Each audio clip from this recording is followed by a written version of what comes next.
नांदेड शहरात अशोक चव्हाणांचे भाजप प्रवेशाचे बॅनर महापालिकेकडून हटवण्यात आले। माजी महापौरांकडून ही बॅनरबाजी करण्यात आली, मात्र परवानगी न घेता हे बॅनर लावल्याने महापालिकेने ही कारवाई केली आहे।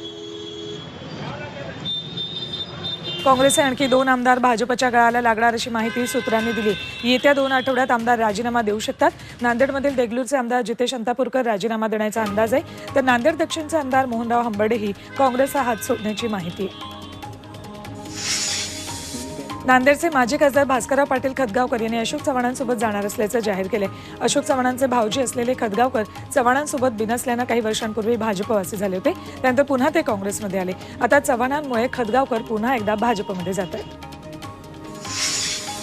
अशोक चव्हाणांच्या भाजप प्रवेशानंतर काँग्रेसमध्ये जोरदार हालचाली सुरू झाल्या आहेत। प्रदेश प्रभारी रमेश चन्नीथला यांच्यासह राज्यातील प्रमुख नेत्यांनी शरद पवारांची मुंबईत भेट घेतली। आता राज्यसभा निवडणूक आणि उमेदवारांसंदर्भात चर्चा झाली। महाविकास आघाडीच्या वज्रमुठ अमृत नोनी आर्थो प्लस, ये एक प्रूवन फॉर्मूला है। इसमें मौजूद नोनी फल के गुण और आयुर्वेदिक जड़ी बूटियां शरीर को जरूरी पोषक तत्व देने के साथ साथ हड्डियों और जोड़ों के घिसने, उनमें होने वाले सूजन और दर्द को रोकने में मदद करता है। दर्द मुक्त जीवन के लिए अमृत नोनी ऑर्थो प्लस राज्यभर घेण्याचा महत्त्वाचा निर्णय यात झालाय।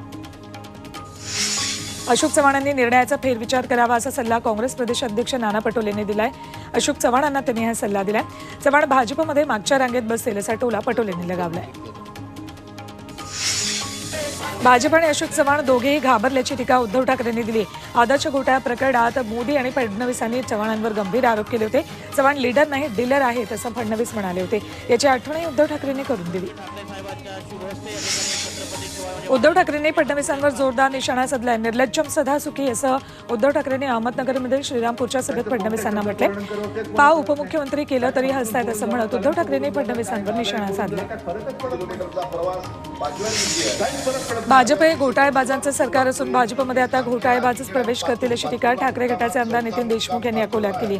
भविष्यात खुनाचे गुन्हे दाखल असलेले आणि तुरुंगात असलेली लोकही भाजपमध्ये प्रवेश करतील असा टोलाही त्यांनी लगावलाय।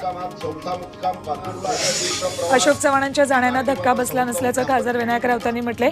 केंद्राने ज्याप्रमाणे नेत्यांच्या मागे शुक्लकष्ट लावले, त्यामुळे तुरुंगापासून वाचण्यासाठी अशोक चव्हाण भाजपमध्ये गेल्याचं राऊत म्हणाले। इतर पक्षातील लोकांना घेऊन भाजपला सावरावं लागते, हे मोदींचं दुर्दैव असल्याची टीका त्यांनी केली आहे। मुंबईकरांनो, पाणी जपून वापरा, कारण पाणी कपातीची शक्यता आहे। मुंबईला पाणी पुरवठा करणाऱ्या 7 तलावातला पाणीसाठा निम्म्यावर आलाय। बाष्पीभवनामुळे दरवर्षी जूनमध्ये होणारी पाणी कपात मे महिन्यातच लागू होण्याची भीती निर्माण झाली। मान्सून सक्रिय व्हायला विलंब असल्यामुळे मुंबई महापालिका जून जुलै असे 1-2 महिने 10 ते 20% पाणी कपात करू शकते। मध्य रेल्वेनं विशेष गाड्यांच्या फेऱ्यात वाढ केली आहे। सीएसएमटी नागपूर, सीएसएमटी पुणे अशा विशेष गाड्यांच्या 90 फेऱ्या वाढवल्यात। प्रवाशांची अतिरिक्त गर्दी लक्षात घेता या विशेष गाड्यांच्या सेवेचा विस्तार करण्यात येतोय। नंदुरबार कृषी उत्पन्न बाजार समितीमध्ये यंदाच्या वर्षी मिरचीची विक्रमी उलाढाल होणार आहे। बाजार समितीत 2.5 लाखाहून अधिक मिरचीची आवक झाली आहे। यातून 100 कोटी रुपयांची उलाढाल अपेक्षित आहे। मिरची हंगाम आणखी 1 महिना चालणार आहे, त्यामुळे उलाढालीचा आकडा 150 कोटींच्या घरात जाणार आहे। वाशिम जिल्ह्यातील मोपमध्ये स्वाभिमानी शेतकरी संघटनेची कर्जमुक्ती सभा पार पडली। या सभेला शेतकऱ्यांची मोठ्या संख्येने उपस्थिती होती। यावेळी सरकारच्या शेतकरी विरोधी धोरणावर टीका करण्यात आली।